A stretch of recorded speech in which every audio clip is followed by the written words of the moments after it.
Yeah, that's right. I should say I re-met him, if you will, at the Detroit convention. Um, Incidentally, John Bush, as you know, is one of the 3 people who have attended every convention.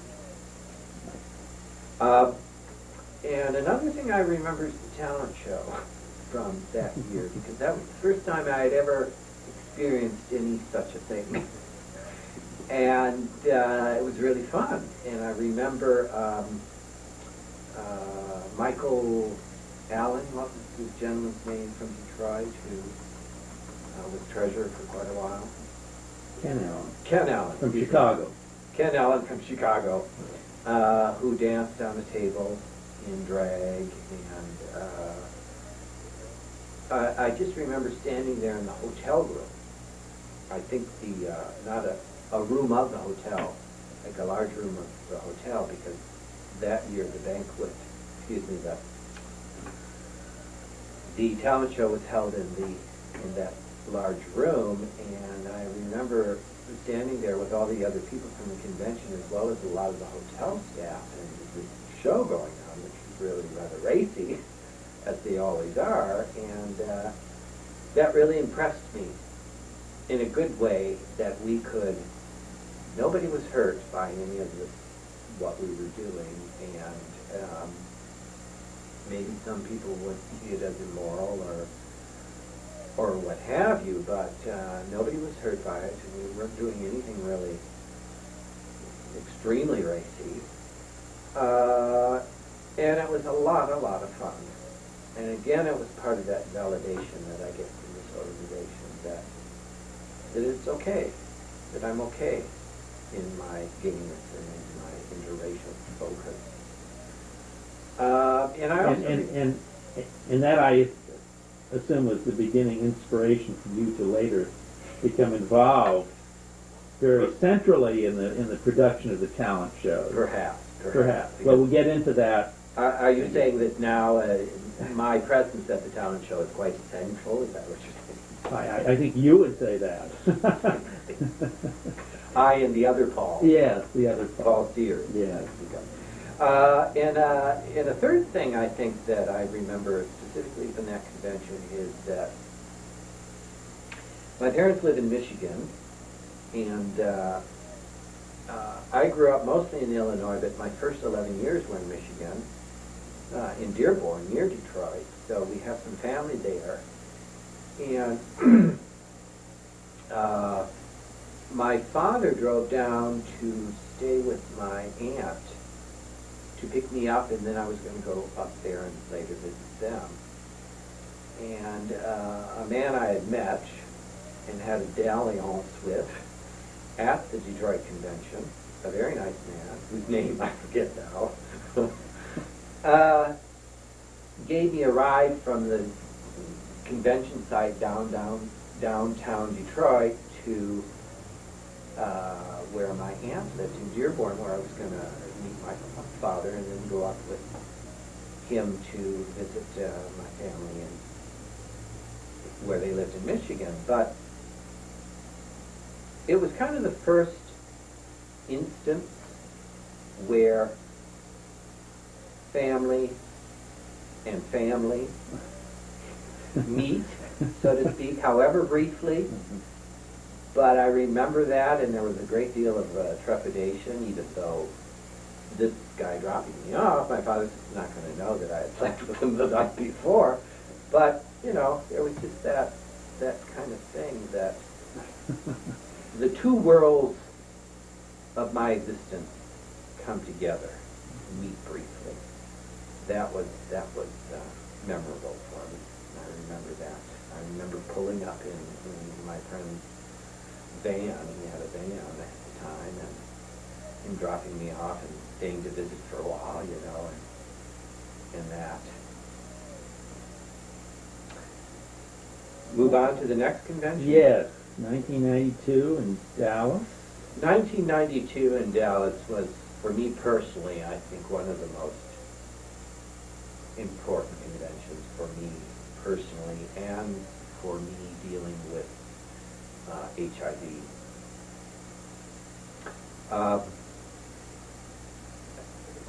one funny thing I remember is ice skating in Dallas. What was the convention, in June or July? I think the convention was in June because it was right around my birthday. And next to the hotel was a big, huge kind of office building that was in the center, was open. That's right. We celebrated your 40th birthday there, didn't That's we? right. That's right. That's right. As well as Paul Sears. Right. Right. Whatever birthday he was having at the time. Beyond 40. His birthday was in a couple Yeah. days of mine. And they had in the middle of this large complex, must have been like 15 stories all around, and hollow in the center, if you will, and there was an ice skating rink. I remember ice skating there in the middle of June, in the middle of the summer in Dallas, and some of the members from the convention coming over and watching me ice skate, and that too was sort of a joining of two worlds. Personal world, me ice skating, because I grew up in Michigan, and Illinois, so I ice skated a lot, and I showed off, and I really enjoyed showing off. But 1992, we had a luncheon, and there was a doctor there. Do you remember her name? She was a doctor from New York.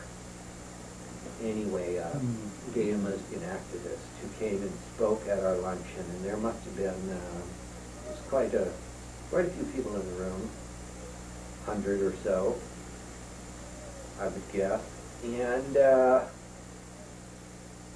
she was asking different things of the people in the room, such as if you're from the West Coast, stand up, or something like that, and she said, if you're HIV positive, stand up. And I tested positive in May of 1989, and between May of 1989 and the convention of 92, it was pretty much just something that I kept personal. However, I stood up. I don't know what pushed me to stand up, I didn't want to, and I was really afraid to admit that I was HIV positive. To a relatively large group of people, most of whom I didn't know. And there were just a few other people who stood up as well. And at the same time, 1992 was perhaps arguably the peak of when we were losing the most people. Well, we all knew that there were many people in that room who should have stood up but didn't, or could have stood up but didn't. Mm-hmm. Yeah. Right. We all knew that there were probably a far larger percentage of the people in the room that were HIV positive. Right. It was a pretty good guess that was the case, and that really impressed me, both personally as well as for the organization, that's where we were at that time in 1992. People are dying left and right, and at the same time, the people in the room are not, it's too hard for the people in the room to be able to admit that they are dealing with HIV. And I can't remember whose idea it was, but we had a HIV positive people's meeting, caucus. Well, not to interrupt you, but the prior year in San Francisco, Tom Horan had stood up and given an extremely emotional talk to the convention about how people in his situation who were HIV positive were not really being validated, were not really being considered, and I think that was 2 years prior to that. Yeah, yes, I'm sorry, 2 years prior, 1990. So there was some background to what did happen in Dallas. I'm sorry I interrupted you, but just to add that.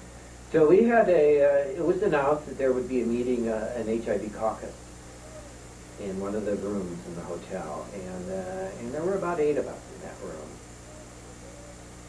And the people who had stood up, Robert Dingle, for example, and the people who had stood up in the luncheon and admitted they were HIV positive publicly, as well as some other people. And we started really to talk about our issues as being HIV positive people vis-a-vis the organization, and what we were getting and what we were not getting.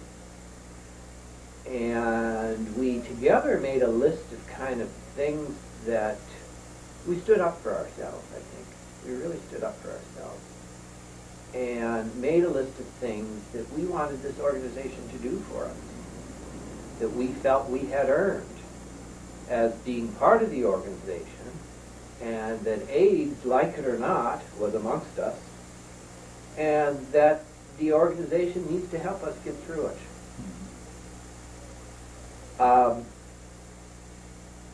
As well as the organization needs to become the kind of organization that the other people in that luncheon room who were HIV positive would feel comfortable enough to stand up and admit so. And we felt very strongly about that, and then I put together a speech with what all of us had said in that HIV caucus. I put together a speech and typed it out and ran it by all the other people that were in that HIV caucus. And then I think it was perhaps the Saturday morning of the convention when we had a memorial service for all the people we had lost to AIDS, that I stood up and gave that speech. And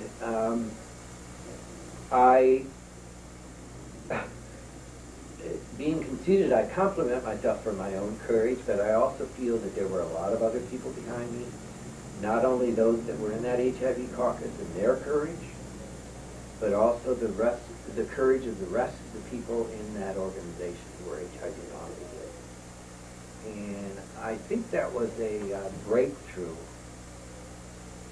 certainly for me, certainly for a lot of the other HIV positive people. And I think it was a breakthrough for the organization, because we then, and have always had, this argument about we are not an HIV organization, we are not an AIDS organization, which the next thing to say is that therefore we're not even going to consider these issues. Whereas what I was trying to get across and what the HIV caucus was trying to get across is that, well, like it or not, this is HIV affects so many of us that we have to make it part of our organization. We have to make it part of our organization. And also what we try to get across is that the negs, if you will, the HIV negative people in the organization, were very high on compassion and really wanted to help those that were HIV positive but didn't know how. So what we tried to put together in 1992 were some specific concrete ways that the organization could commit to its people that were HIV positive, that were dealing with AIDS. And that, to me, was really a high, because it helped me so much better to deal with the fact that in 92 the prognosis for AIDS was very, very bleak. And it really helped me deal with that I could be open with it, that I could be. Now I'm in an organization that validates my gayness, my attraction to men of color, and also that I'm HIV positive.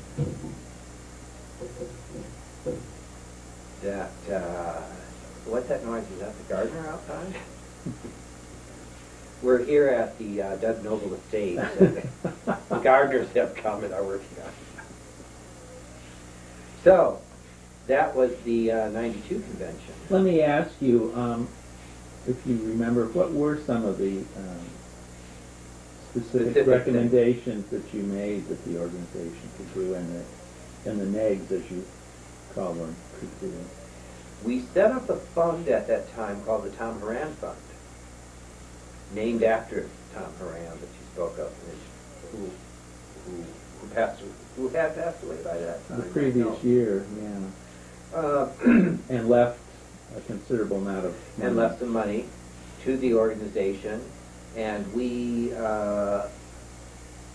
asked that a percentage of that money be allotted, earmarked for HIV education, HIV causes, either chapter-based, individual-based, or for the national organization.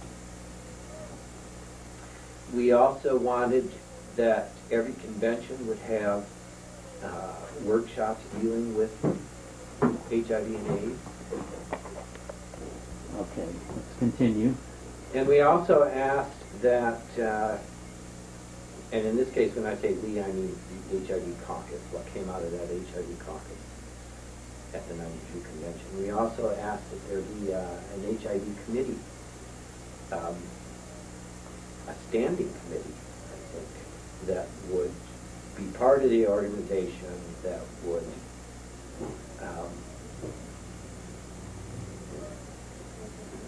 keep the organization, not completely, but enough focused on issues of HIV and AIDS, which were to us so very important. And we also wanted hospitality suites at every HIV convention to encourage and to help and to assist people with AIDS to attend the convention. Because it was very hard at the time for people to attend a convention if they had AIDS. I can remember there were many people at that convention who were all hooked up with wires and tubes and stuff because of something that they had as a result of AIDS. And in a general sense, these were specific things, and in a general sense, we kind of demanded that we keep HIV and AIDS issues on the table of the organization. Because there were a lot of people, for differing reasons, who kind of had AIDS fatigue, I think, and wanted the NABWMT to not deal with issues of HIV and AIDS.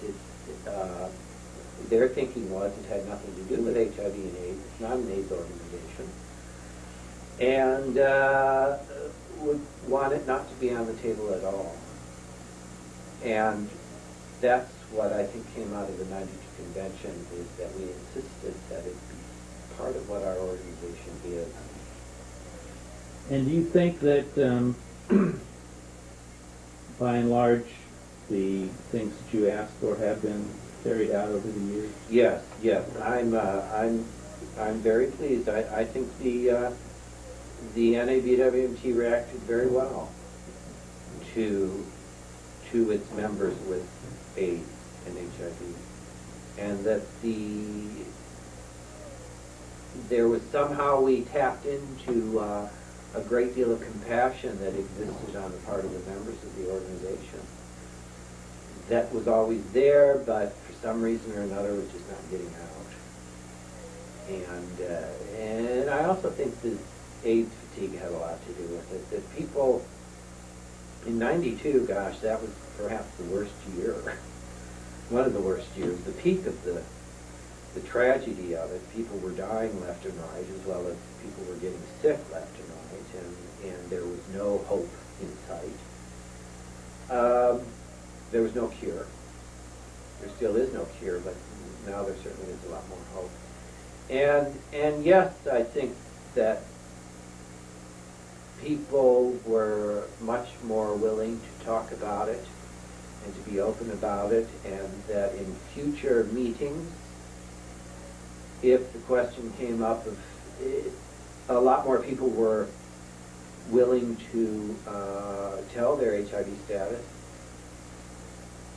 and a lot more people were willing to deal with the issue of it.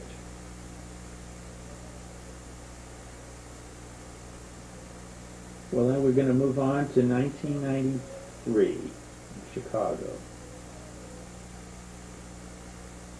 The Bismarck Hotel. 1993 in Chicago. I enjoyed that convention very much, and that was another example of kind of combining two worlds of my family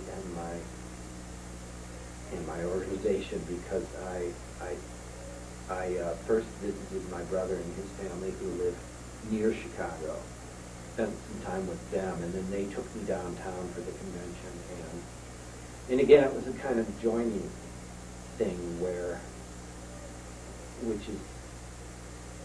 which has always been really good for me, the validation of combining family and the organization that I'm involved in. I also remember meeting Reggie Williams there. Although I believe I might have met him at previous conventions or seen him, but I really had a much better contact with Reggie Williams, who has unfortunately since passed away. But that was the time that I really got to know Reggie Williams and know what a really wonderful person he was, and what a hero he was, not only to our organization, but to the African American community that was dealing with AIDS. He spent the latter 10 years or more of his life, first of all, dealing with serious health issues of his own, as well as putting together the National Task Force on AIDS Prevention in San Francisco, and bringing the issue home to his community.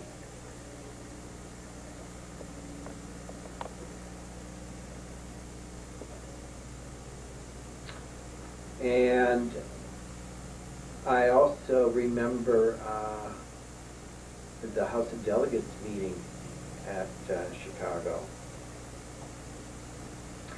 And again, you know, my memories, of course, are always things that are personal, the things where I feel like I did something good. I suppose that's human, but I remember at the House of Delegates meeting when I talked again about HIV issues and spoke about what had happened at the '92 convention, and the response I got from the group, which of course was not just to me as an individual, but was to me as a representative of all the people in the organization that were dealing with HIV and AIDS. And the response, the compassion, the love from the other members of the organization, whether HIV positive or not, was really tremendous, and I really remember that from that convention. And I remember wasn't it, who was that doctor that was at that convention? Cornell? No, Manning Marable? Yeah, I remember when he spoke, and he was very articulate on the issues of racism and black and white issues, and I really remember his speech. And I also remember the poet. What was his name, that poet who has since passed away? He worked with Essex Hemphill. Marlon Essex Hemphill, yes. And I remember he read some of his poetry, and he talked about how he had one tea cell for every day of the week, and how moved I was by that, and the courage of someone like that to not only deal with his health issues personally, but to take it up on stage and deal with it in front of a large group of people. Especially when your health issues are caused, if you will, brought about probably by something that's sexual, which is controversial, you know. In other words, if your health condition is brought about because of sex you've had with another man, and yet to be very open and courageous about that, I just thought I was very impressed by that at that convention in 93. 94? 94 in Arlington? Washington.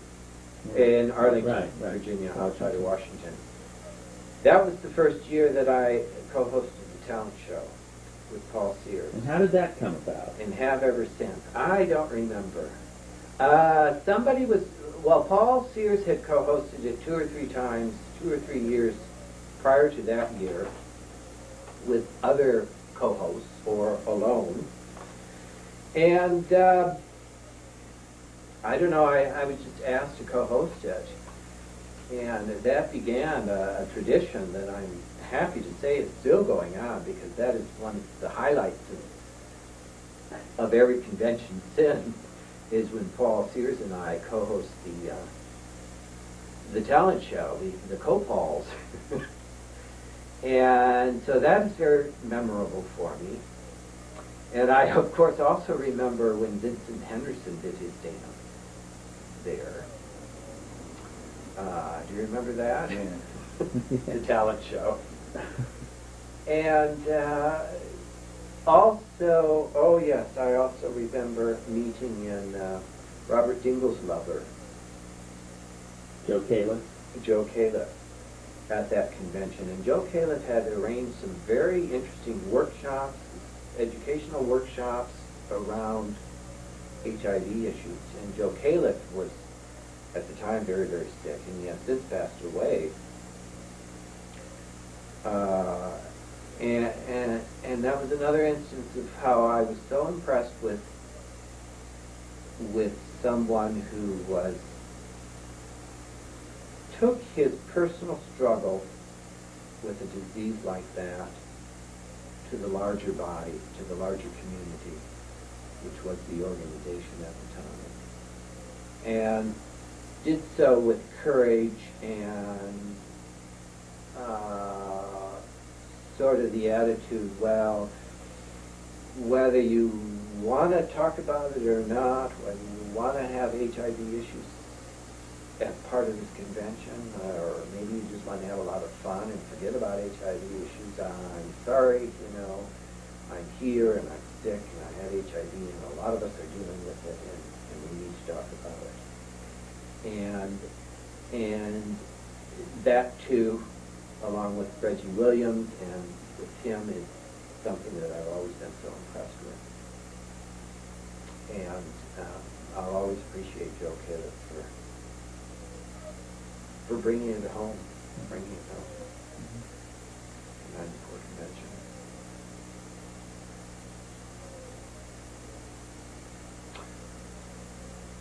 Of course there were other things, you know, but call it Alzheimer's or whatever, but I'm forgetting a lot of those things. Well, what about Key West in 95? 95. I really enjoyed that convention.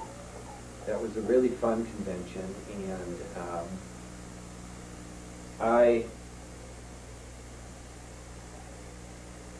of course, the talent show there too was a real highlight. That I co-hosted with Paul Sears. Now, wasn't that the year that began the tradition of the location of the talent show burning down after our talent show for 3 Yes. consecutive years, wasn't it? The bar where we held the talent show at the Key West convention in 95, I think was